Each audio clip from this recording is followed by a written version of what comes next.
Hello, welcome to a special episode of my podcast, Useful Idiots. I am Akiva Bigman. Last week, Tucker Carlson aired an interview with Pastor Munther Isaac from Bethlehem, who made false claims about the living conditions of Christians under Israeli control. As a resident of Israel, familiar with the reality on the ground, I recognized immediately that these allegations are baseless and actually part of a Palestinian anti-Israeli propaganda. So to set the record straight, I spoke with Shadi Halul, an Israeli Christian leader who closely monitors what he describes as the Islamic ethnic cleansing of Christians in Israel, in the Palestinian-controlled territories of Judea and Samaria, and in the Gaza Strip. Before I start, I have a small request. This podcast is made possible solely by donations from our subscribers, good people who stand with us in spreading the truth about Israel. Please consider subscribing and joining us in combating anti-Israeli propaganda. You can find a subscription link in the description of this episode. Thank you very much for your support.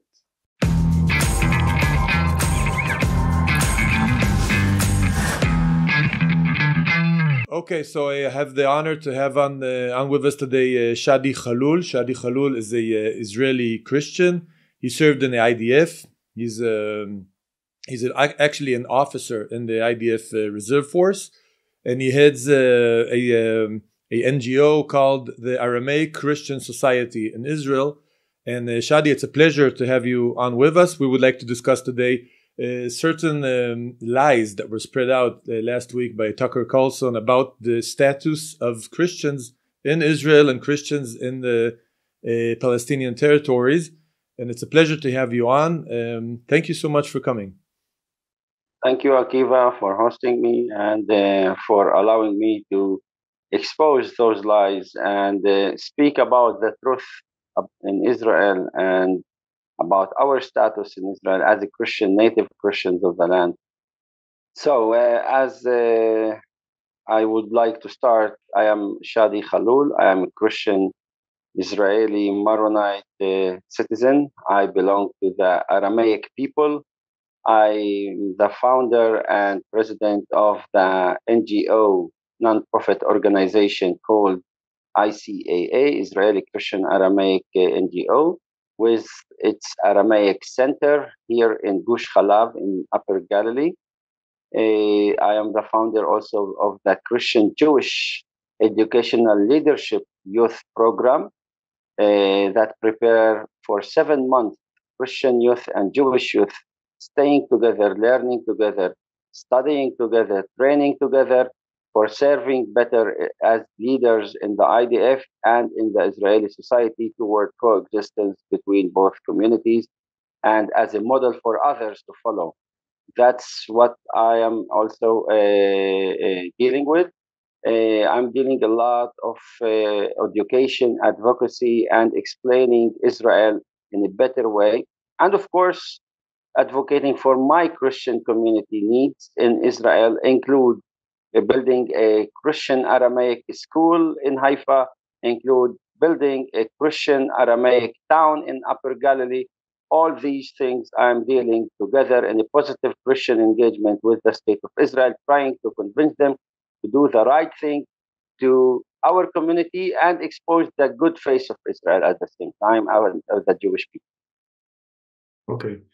So now, regarding the status of Christians in Israel, that's very sad to see that some pastors, like Isaac Munther, that was hosted by Tucker Carlson last week, was spreading lies about Jews and Israel on behalf of our Christian people, native Christian people here in the land. To make the people and your audience or listeners aware of the current situation, we in Israel, in proper Israel, count about 180,000 native Christians. Most of us live here in the Galilee, while in the West Bank, which is Judea and Samaria, historical land, Bethlehem, for example, what we call in the Bible Bethlehem of Judea, this Bethlehem has today under Palestinian Authority, only 2% of Christians. 2% in the entire West Bank and 10% in Bethlehem only. So this is by itself tells you something, because when Israel was controlling Bethlehem until 1995, before Oslo Agreement and giving this town, holy town for Christianity, to the Palestinian Islamic Sharia law authority, that ruling it exactly as I described it, Sharia law rule, because every Arab state, they base their behavior with others and with the people according to Sharia law that actually state their life and manage their life in daily basis. Christians under Palestinian Authority start migrating before, after they controlled this town with Arafat, because of Palestinian Arab oppression that ruled this town according to those Sharia laws.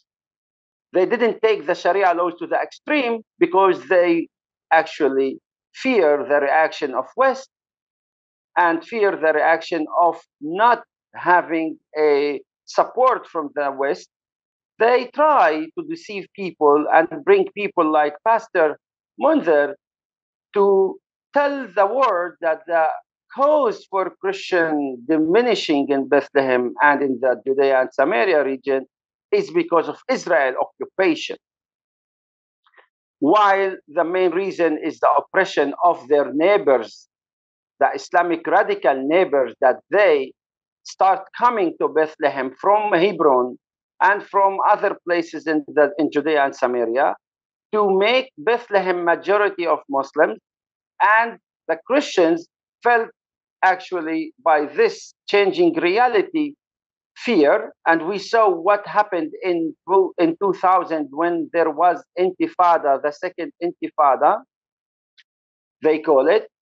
The Palestinian Authority troops, terrorists, controlled Christian homes and start fighting Israeli soldiers, firing at Gilo or at Jerusalem neighborhood Gilo from the Christian homes, that actually brought retaliation to the sources of fire, destroying Christian homes, and those Christians was fed up of the situation and leaving the town of Bethlehem to the Western world.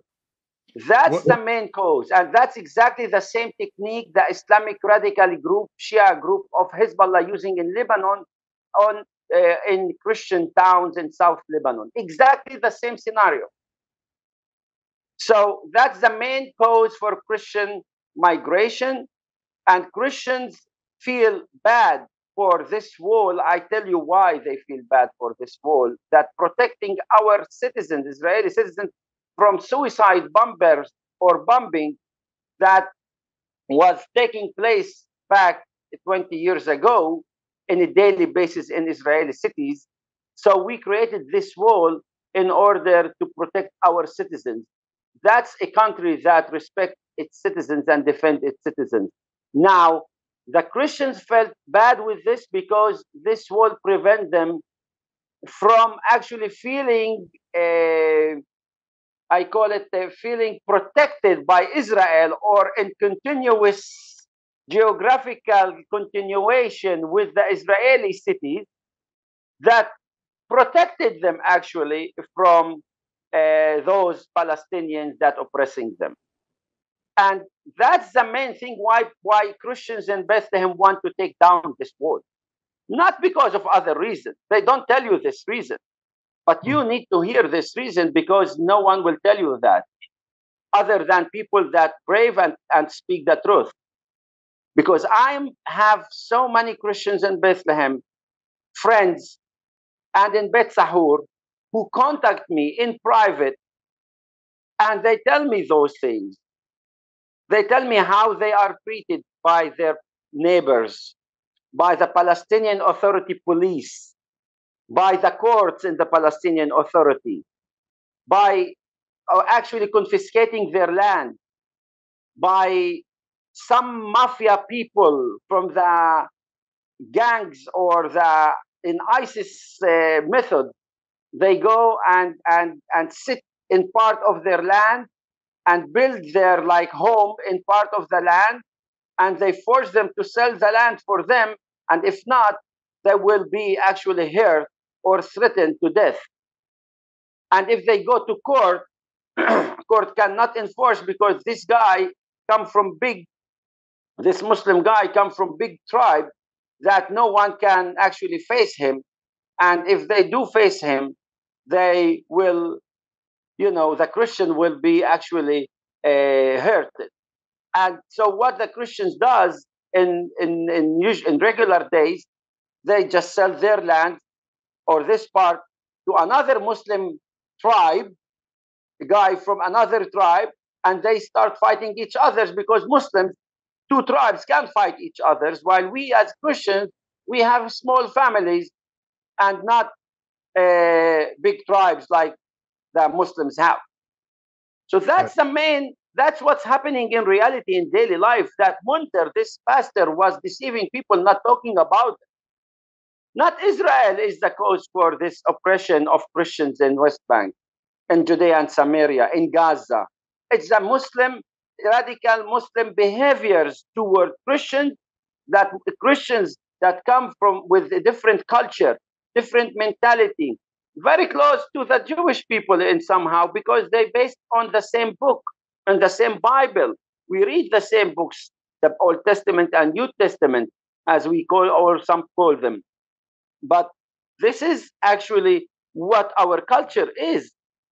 And it's different from our neighbor, like the Islamic neighbors that using this in their culture in a radical way, and Christians feel uncomfortable being there, or they need to adjust themselves to the life of the other side, which is different from their culture, or they leave. That's it. Simple. So you're describing, actually, it's like medieval practices, like what we read in books about being a subject in a Islamic Arab country. Actually, it's really medieval stuff. Can you a few words about the numbers? Bethlehem used to be a majority of Christians. It was like 90 or 80% Christian, and now it's 10%. Am I correct? Yes. That were the numbers until 1995 when Israel controlled Bethlehem, and after they left it and withdrew from there and gave the control to the Palestinian Authority led by Arafat. In order to Arafat completed his plan, his radical plan, Islamic radical plan against Christians in Lebanon, in Bethlehem. He wanted to actually empty and ethnic cleanse the Christians of Lebanon and control the whole Lebanon. And the Christians of Lebanon formed militia called the Lebanese forces back then that fought against Arafat and kicked him out of Lebanon, and he went to Tunisia. And when he came from Tunisia back, they brought him to this Oslo agreement, to the Palestinian Authority, who continue this ethnic cleansing against Christians in the Judea and Samaria region. Right. So how come is it we don't hear this voice so much? You're saying there's so many Christians who fled Bethlehem and other cities under the Palestinian Authority control. They live in the West. They have no reason to be afraid anymore.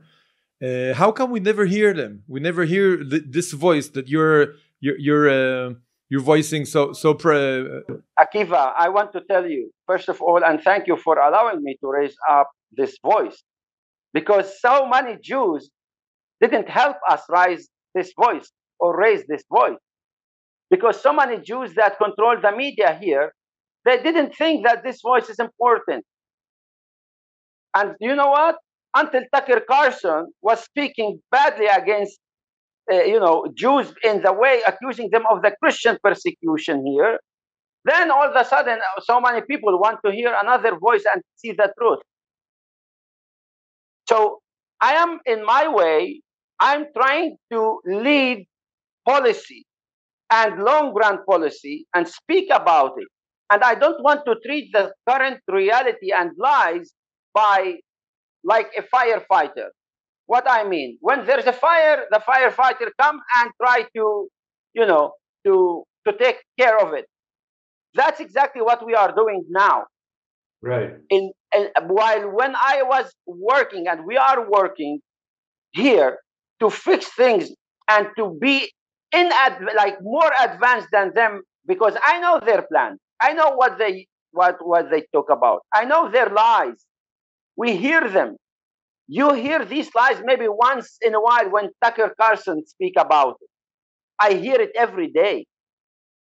And I trying to build policy with the Jewish people to show things and make things better for both of us in this region as a people of a book that believe in the same book and with the same culture, that respect life, respect living together and coexistence with everyone having his own corner without oppressing each other.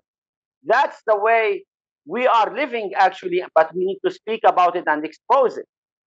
And that's most of you, include you, you started by you saying Christian Arab. That's where the problem starts. Because many Christians are brainwashed in an educational system controlled by Muslims, forcing them to learn Islamic history, Arab history, not their own Christian Aramaic history. And by doing so, you are allowing the Arab side to win this battle against us and against you. You're talking now. You're describing the Israeli formal educational system. You send your kids to school, and they are taught that they're actually Arabs from a Christian religion, etc., and they're supposed to be part of the Arab collective and maybe have some kind of Palestinian identity. And you're trying to fight this. So we actually, us as Israel, as a state, we're actually digging our own grave here. This is what you're saying. Exactly. And that's what I'm trying to fix here with some good leaders in our Jewish Israeli society, that they are the majority. And we need to explain to them these little things, how they are important for their own future and for our future as a Christian native minority here. Right. You are giving the Arabs so much in this country, so much, include controlling other populations in their educational system. And with all that, they don't still appreciate what you are doing for them. And you gave them a gift, that 1,400 years of Islamic conquest, they were not able to force on us an Arab identity. You established a state of Israel in 1948 and defined all non-Arabs who were Christians from different denominations in this land, native Christians, and even others, as Arabs. Why? Because maybe ignorance or not knowing enough or not willing to deal with these issues just for simplicity. And this simplicity caused you and us now these troubles, because some Christian leaders or some Christians that pretend to be leaders, like this guy who has maybe 10 people in his church and he's calling himself, I don't know what, leader, Pastor Munther, that nobody knows him, by the way. Only I am not a pastor, but I am, as you know, I was a candidate for the Israeli parliament for the Knesset in 2015 to 2020. And only in my own movement, I have 10,500 people, more than his church. Okay. His church is 10 people, and he called himself a pastor. So what's his story? He's like he lives under the Palestinian authorities. He plays a game for them. He serves their interests. My friend, the Christians, people, your audience, your listeners must know one very simple thing. Christians under Palestinian Authority and under Lebanese state and under Syrian state and under Iraqi state. They are second-class citizens. They are dhimmis, means infidels, means they are forced to pay tax service, tax protection, we call it. And if in the past, under Islamic states, tax protection or paying tax per being able to live in that land under Islamic rule with not harming your family or your people, now you're paying this by lip service. That's the tax you are paying. You need to pretend you are supporting and standing in solidarity with them so they don't harm you. And it's exactly the same thing with the Jews in Iran, who sometimes you feel like you hear them speaking against Israel, right, against Jewish brothers in the land of Israel. So that's the same thing. They're paying lip service. And people should be aware of that and not believing these people. And I invite Tucker Carlson and I invite everyone who don't believe what I am saying or is like have a doubt of what I'm saying. I invite him to our Aram Galilee Center here in Upper Galilee. And I will show him the truth. We have in our center all research and evidence of what I'm saying and what I'm talking about. And I invite them to go to Nazareth to speak to local Christians in private because they will not tell them the truth in open ways, and see how even in Nazareth, that was majority of Christians, today it is controlled by Muslim radical gangs who are using their tribe power to threaten Christian existence, to take tax protection from Christian families, from doctors in many different ways. We did a story in Christmas, just very little story. I will tell you how we'll describe the situation. King George Street in Nazareth. It was the majority of its stores were Christians. Today, you will find like hardly four stores still Christian. wow, Now, I was there and I interviewed with another lady, a journalist from UK. We interviewed people, locals, about the Christian population, how they live, because it's like it was Christmas story. And I heard this story. A Christian doctor live in very beautiful house. He worked hard, he earned good money, and he built good house. Those gangs came to him, put at night hid weapon in his garden. And they went to police and complained that there is in this garden weapon. wow, The police came, made a search, and he found the weapon. So they brought this doctor to investigate with him. The doctor said, I don't know nothing about this. I am doctor. I don't deal with these issues.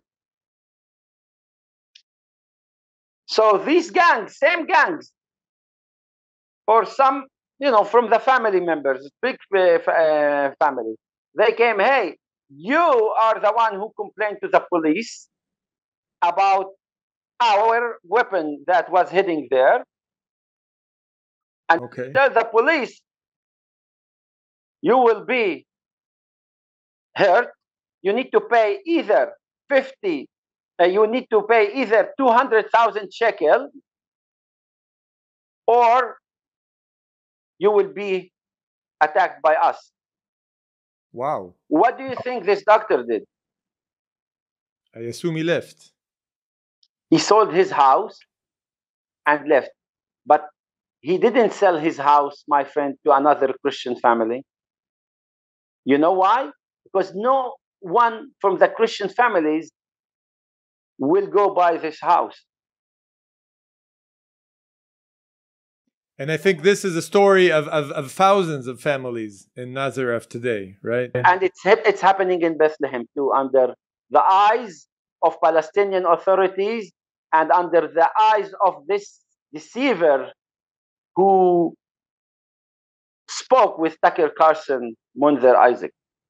Yeah, so I would like to talk a little bit more about Nazareth and what's happening in Israel proper also. Nazareth used to be a majority of Christians, as you said, and today the numbers, I just looked it up, it's about like 30% Christian. It's not what it used to be. So the same process is happening here under Israeli direct control. We have our police, we have our law. It's a Western society, supposed to be. And even under our society, not in the Palestinian Authority, we have the same process as you just described. The Muslims are threatening the Christians and they're pushing them out. And where do these people go? They go abroad, they go to the West? Well, that's what I wanted to speak with you about. Another evidence of the Jewish freedom that we enjoy here. The Jews that allow freedom in this country, that we enjoy this freedom of Jewish democratic state of Israel. We guess where we go and migrate. If we migrate from Nazareth, we go to Upper Nazareth, or what we call the Jewish city of Nazareth, or we go to Afula, or we go to Haifa, where Jews controlling the cities. And in those cities, you have security, you have freedom, everyone lives in his own, they enjoy life, no one will attack you. And the Jews, living among Jews, this is you have a feel of freedom. Not, the Jews care about normal day, going to work, to school, come from school, enjoy their life, go to have their own faith. They don't attack you, they don't force you on anything. That's the way it works. And that's why many Christians feel safe to be in those cities where Jewish are the majorities and not under the Arab, which are Muslim majority. Right. That's where most of them go, and some of them prefer or decide to just leave the country and go to maybe Canada, to USA, to Cyprus, to Greece. That's what's happening, my friend. But the majority goes to Jewish cities. Great. So this talk is very, very interesting. It's very important. I live here and I knew some of these issues, but not so much. And I'm very happy you found the time to speak with me and speak to my audience. Would you like to say something to conclusion? How you see the future? What are you optimistic about the future of Christians in Israel? Look, I am optimistic in the future because I am a person of hope. I believe on our, sorry, but you need to hear that too, in our Messiah. And our Messiah is a hope. And Jesus is a hope for us. And he actually make our way that be always optimistic. And living here in this country with the Jewish people make me feel safe. I think that in the future, because of these developments that I just mentioned and this reality, we need to create also 1 or 2 Christian towns, native towns for Christians in the Galilee, and fix imperfections in our democracy. And for your audience to know, and I want them to know that, and they should know that Israel is like any democracy. Even your own democracies in the West is not perfect. They have imperfections. They have many mistakes that they did for other minorities or people, or they sometimes have ignorance about those minorities because the minority is a small community that maybe it's not the interest of the majority. And if the minority don't raise the voice, and ask and explain in the right way, who advocate for their own needs, nobody will know about them. And that's exactly what I'm doing with you and with others. And that's why I go and lobby in the Knesset and lobby the government and ministers.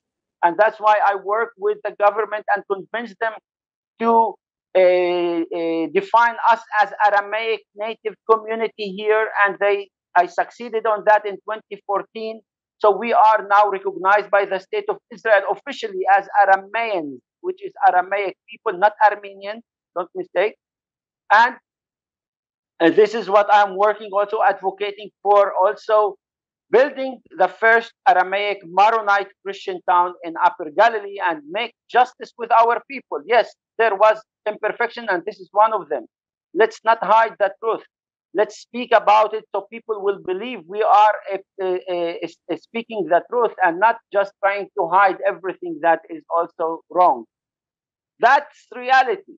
But the Jews did that because they didn't understand. And now when the Jews are strong and safe and secure, and we are together with them defending the country, they should be able to recognize this fact and allow us to build this only Christian Maronite Aramaic town where we have Aramaic center, where we have international Aramaic center, people from all faith and religions, Jews, Christians, and others who want to learn this Aramaic language that testify for the Jewish existence here, for the Jewish native existence here, and our existence is also a good things to have for Israel and for us at the same time.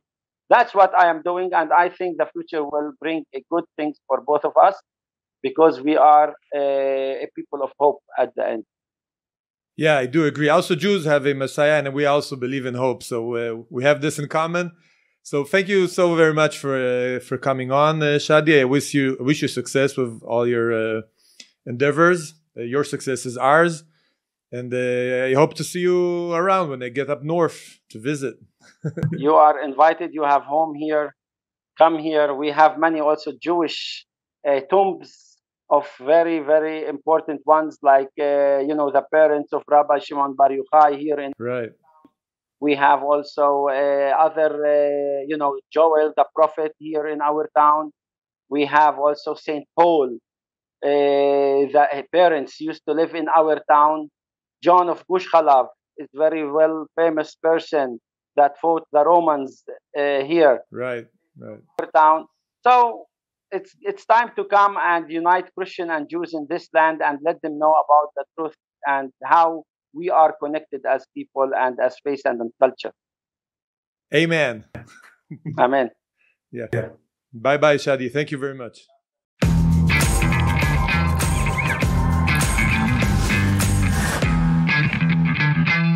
If you enjoyed this interview and found it valuable, please share it. Also, allow me to remind you that this is made possible only through the support of our subscribers. Please join us in the mission to spread the truth. You can find a link in the episode description. Thank you very much for listening, and I look forward to see you again soon.